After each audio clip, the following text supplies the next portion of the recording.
Media మిత్రులకు నమస్కారం. నా పేరు ముప్పసాని భూలక్ష్మి, మైలవరం నియోజకవర్గ కన్వీనర్ ని. భారత చైతన్య యువజన పార్టీ అధ్యక్షులు బోడే రామచంద్ర యాదవ్ గారు పెట్టినటువంటి 5 డిమాండ్లను అమలు చేయమని మేము పోరాడుతున్నాము.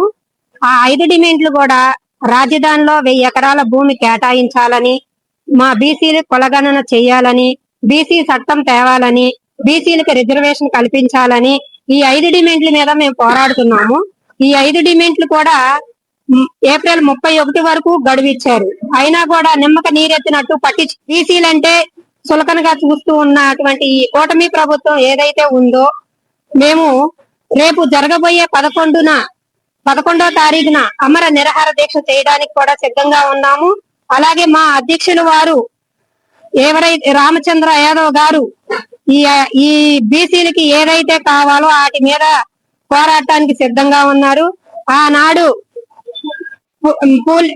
పొట్టి శ్రీరాములు గారు 58 రోజులు ఏదైతే అమర నిరాహార దీక్ష చేశారో అది ఎందుకు చేశారు? తెలుగు వారి కోసం, తెలుగు వారి ఆత్మ గౌరవం కోసం, తెలుగు రాష్ట్రం కోసం చేసినటువంటి అమర నిరాహార దీక్ష పొట్టి శ్రీరాములు గారు చేస్తే, ఈ రోజు మా బీసీల కోసం బోడే రామచంద్ర యాదవ్ గారు సావో రేవో తేల్చుకుంటాను, నా బీసీ బిడ్డల కోసం అండగా నిలబడతానని చెప్పి ఏదైతే ఈ రోజు రామచంద్ర యాదవ్ గారు ముందుకు వచ్చారో ఆ అమర నిరాహార దీక్షలో అన్నగారు నిలబడుతున్నారు.